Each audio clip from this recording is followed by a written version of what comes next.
How we going, folks? Welcome back to the Nightmare Cabin. We're going to be doing an album review, and we're going to be talking about the new live album from Prong. This is Live and Uncleansed. Now, Prong are one of my favourite bands, and I know I always say it, but there is going to be a Prong retrospective coming this year. Yeah, where do we start, really? It's always any release from Prong is welcome by me. This is all new recordings as well from last year. The band did a short run throughout Europe last year, celebrating the anniversary of Cleansing. Cleansing is the band's. I don't know if it's their. Yeah, it's let's say that it's their biggest album. Certainly their best selling. Probably the one that made the biggest impact on metal broadly. Obviously, you got the song "Snap Your Fingers, Snap Your Neck." That was a hit on MTV and all the rest of it. I think if you're just a casual Prong listener and you've only got one album, it's probably going to be Cleansing. I don't amongst Prong fans. I think most people would say Beg to Differ is their better album. Maybe something later on, like Rude Awakening. My personal favourite album is actually Carved into Stone, which came out in 2012. And the band have lately, the last couple of years, have kind of slowed down. But from 2012 onwards, they became really prolific. They were putting out like an album a year at one point, and have been touring non-stop. But Tommy Victor is he's also now the guitarist in Ministry and for Danzig. So I think they're the two bands that sort of keep the wolf away from the door, so to speak. And then Prong is his passion project. But yeah, so last year they did a European tour celebrating the anniversary of Cleansing. I've had a look through some set lists. Some nights they played the album in full, others they didn't. I suppose it depends on the slot they got, and I think they did a lot of festivals. But yeah, got some cool photos here, and this is particularly cool. This photo there. We got the yeah. I guess there's what is a bit of a double-edged sword, but I think it's mainly based on your preference rather than anything bad. I personally, for me, when I listen to a live album, I like to at least pretend that I'm listening to a full gig. So I like the sequence of the songs to be like a set list. So yeah, if it happens to be recorded in one night and it is the recording of a concert, then yeah, cool.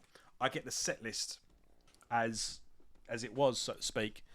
And if not, if you're going to get like a compilation, at least put it in the order of what a set list would have been as a set list, say. Maiden do that. They're going like, you got a different song from every night of the tour, but we're going to do it in the order of what the set list was. Or say an album like Live and Dangerous by Thin Lizzy. I think that was a compilation of 7 or 9 shows, but they sequenced it and edited it like it was, a running list of a real concert. You can kind of switch off, and it does feel like you're listening to a concert. You can switch off, sort of thing. The sequence of this isn't like that. It's very jumbled and a bit random, and it doesn't pretend to be like it is a set list either. So every song starts off with Tommy introducing the song. It kind of feels like you're halfway through a gig, which is fine. I'm just talking about my own preference. Now, that slight peeve aside, everything does work, though. It's not bad by any shape or form. You get quite a few rarities on here as well, and that may have been the point where I've just said what I've just said. Maybe the whole point of this album was like, no, it wasn't meant to be that, because they have put out a couple of different live albums and a DVD over the years, and maybe that was the whole point. They were like, no, you don't need another version of Another Worldly Device, or whatever the song is. You don't need another version of Rude Awakening. The whole point was to put out some rarer stuff, because it looks, like they were concentrating on trying to, bring out some songs that have been sort of left on the shelf, so to speak, clearing out the archive. So, and everything does sound fantastic. Like the lineup Tommy's got at the moment is tight. All the recordings sound awesome.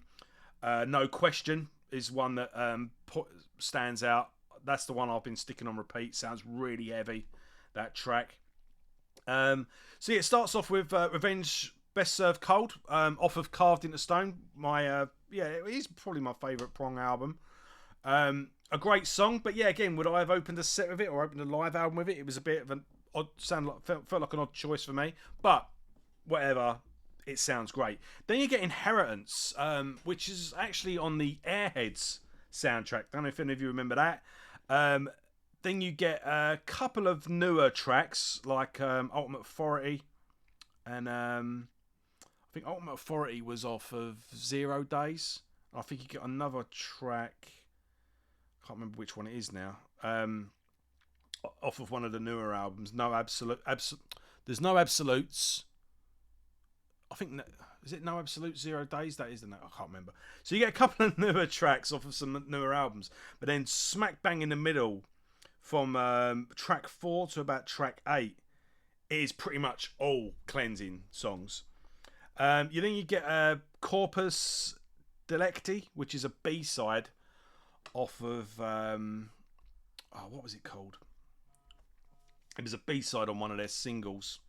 So yeah, you got a mixture of rare songs, less obvious songs, and a couple of newer tracks off of some later albums as well. So, and all of it sounds awesome. So yeah, it's a great addition to a pretty long catalogue now, and I do plan to go through it sometime this year. There's a couple of retrospectives I want to get done first, but Prong to me are a winter band as well, so maybe when autumn starts crawling in, I'll go through it. But it'll definitely be this year. There'll be a Prong retrospective.